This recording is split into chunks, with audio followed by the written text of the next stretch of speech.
Magandang gabi sa inyong lahat, mga kalagim. Ako ang inyong lingkod, si Mr. John, at welcome sa ating channel, ang Alingaungaw ng Lagim. Naranasan nyo na bang maligo sa isang ilog sa probinsya, lalo na kapag palubog na ang araw? Yung tipong ang payapa na ng paligid, tanging agos lang ng tubig at huni ng mga kuliglig ang iyong naririnig.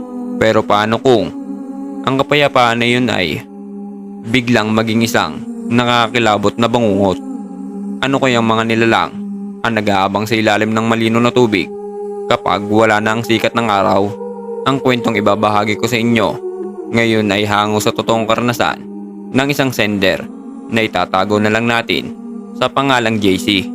Ito ang kanyang kwento tungkol sa isang sinumpang nilalang sa tabi ng ilog. Laking Maynila ako, pero bawat bakasyon, umuwi kami sa probinsya ng lola ko. Simple lang ang buhay doon, malayo sa ingay at gulo ng syudad. Ang paborito kong lugar doon ay ang malawak at malinis na ilog na nasa likod lang ng bahay ni lola. Bata pa lang ako, doon na ako natutong lumangoy. Para sa akin, paraiso ang lugar na yon. Nangyari ito noong mga 18 anyos ako, bagong graduate ng high school at punong-puno ng kayabangan sa katawan. Umuwi ako sa probinsya para magbakasyon bago mag-college. Gaya ng dati, ang una kong pinuntahan ay ang ilog. Maghapon ako nagbabad doon kasama ang mga pinsang ko. Ang sarap ng tubig, malamig at presko. Pero may isang bilin si lola na paulit-ulit niyang sinasabi sa aming lahat. Mga apo, ayos lang magtampisaw dyan sa ilog, pero siguraduhin ninyong nakaahon na kayo bago magtakip silim. Huwag na huwag kayo maliligo kapag lumubog na ang araw. Delikado. Siyempre, bilang isang kabataang taga Maynila, hindi ko masyadong sineryoso ang mga bilin ni lola. Para sa akin, mga pamahiin lang iyon ng mga tatanda. Ano naman ang mangyayari? Baka may lintalang o baka lamigin kami. Isang hapon, pagod na ang mga pinsan ko at nauna nang umuwi. Pero ako, ayoko pang umahon. Sobrang init na kasi ng panahon at ang sarap-sarap magbabad sa tubig. Nakalutang lang ako, nakatingin sa langit na unti-unting nagiging kulay kahel. Ang ganda, ang payapa. Hindi ko namalayan ng oras nang tinignan ko ang paligid. Medyo madilim na. Ang mga ibon na kanina ay maingay, ngayon ay tahimik na. Napalitan ito ng huni ng mga kuliglig. Sabi ko sa sarili ko, isang langoy pa, tapos aahon na ako. Lumangoy ako papunta sa gitna ng ilog, kung saan medyo malalim. Habang lumalangoy, bigla akong nakaramdam ng kakaibang lamig sa paa ko. Hindi yung normal na lamig ng tubig. Ito, parang may yelo na biglang dumikit sa balat ko. Binaliwala ko lang, baka may parte lang ng ilog na mas malamig talaga. Pero maya-maya pa, naramdaman ko ulit. At this time, parang may kung anong bagay na dumaplis sa binti ko. Malambot at medyo madulas. Napasigaw ako ng bahagya at mabilis na tinignan ng tubig. Pero wala naman akong makita, kundi ang madilim na refleksyon ng mga puno sa ibabaw. Doon na ako nagsimulang kabahan. Yung kapayapaan na nararamdaman ko kanina, biglang napalitan ng takot.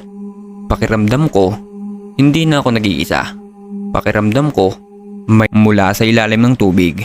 Nagpasya na akong umahon. Mabilis akong lumangoy, pabalik sa pangpang.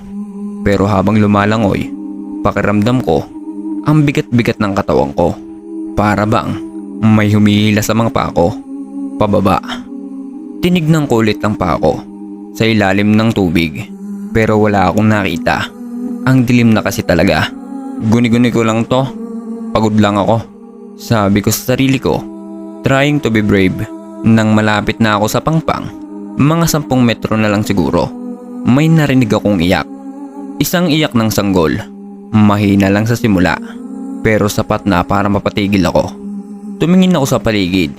Wala namang bahay na malapit doon. Imposibleng may sanggol sa gubat sa ganitong oras. Yung iyak na nanggaling sa kabilang pangpang, sa ilalim ng isang malaking puno ng balete.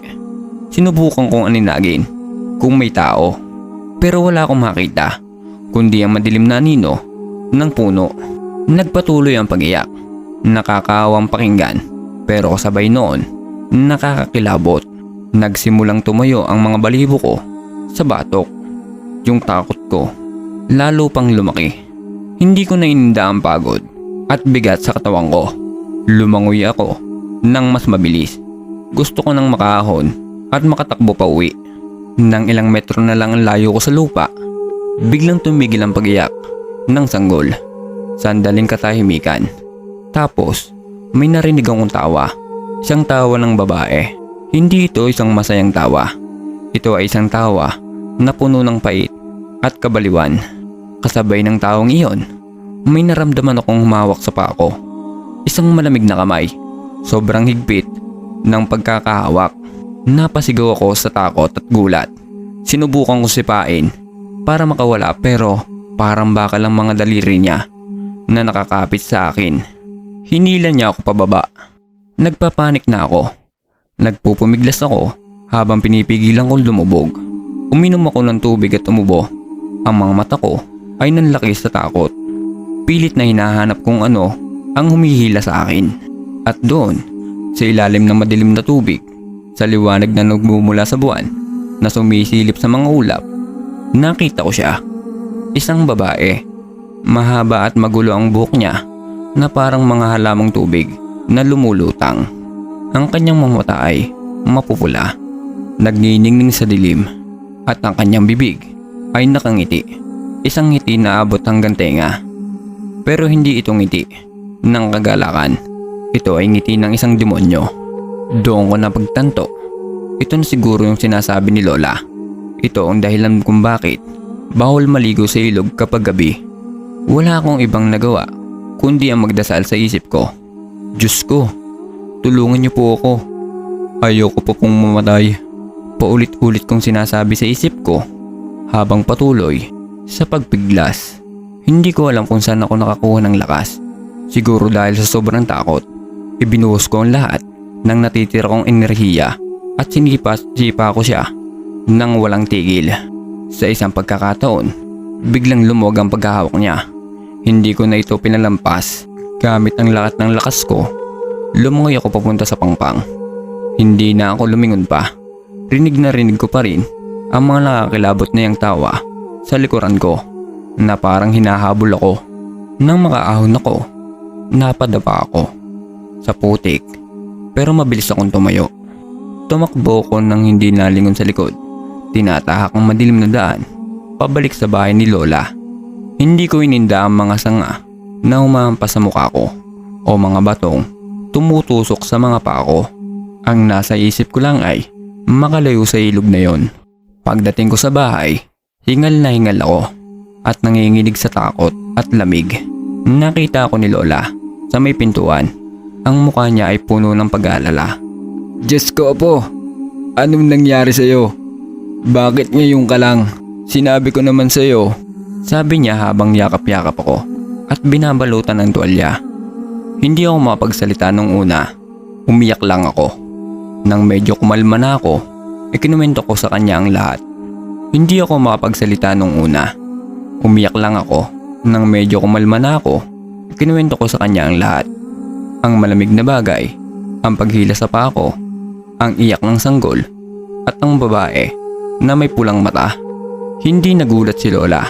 Malungkot siyang tumingin sa akin at sinabing, "Yun ang sinampang aswang sa ilog, apo. Matagal na siyang namamahay dyan. Kwento ng mga matatanda. Si Rose ang ina na nawala ng bait at tinapon ng sarili niyang anak sa ilog na iyan. Mula noon, isinumpa siya na manatili doon at maghanap ng bibigtamin, lalo na ang mga kabataan, para palitan ng anak na nawala sa kanya." Kinabukasan, nagpumilit akong umuwi na pabalik ng Maynila. Hindi na ako nagpaalam sa mga pinsan ko. Hindi ko na rin inisip pa ang ilog. Hanggang ngayon, dala-dala ko pa rin ang takot na yon. Hindi na ako naligo sa kahit anong ilog. Sa tuwing nakakita ko ng isang anyong tubig na madilim, bumabalik ang lahat. Ang malamig na kamay na humihila sa akin at ang mga pulang mata na nagniningning sa ilalim ng tubig. Isang bangungot na hinding-hindi ko malilimutan. At diyan na nagtatapos ang nakakakilabot na karanasan ni JC. Isang paalala na kung minsan ang mga bilin ng matatanda ay dapat na hindi binabaliwala dahil ang mga ito ay base sa kanilang mga karanasan na hindi natin nakikita. Salamat JC sa pagbabahagi ng iyong kwento. Kung nagustuhan ninyo ang kwentong ito, mga kalagim, huwag kalimutan i-like ang video at para sa mga bago pa lang dito, mag-subscribe na kayo sa ating channel, ang Alingaungaw ng Lagim, at i-click na rin ang notification bell para lagi kayong update sa mga bago nating kwento. Mag-iwan na rin kayo ng mga komento sa ibaba. Mayroon ba kayong katulad na karanasan sa mga ilog o kahit anong anyong tubig? Ibahagi nyo naman sa amin. Muli, ako si Mr. John, nag-iiwan sa inyo ng kadiliman at takot. Hanggang sa susunod na kwento ng lagim. Paalam.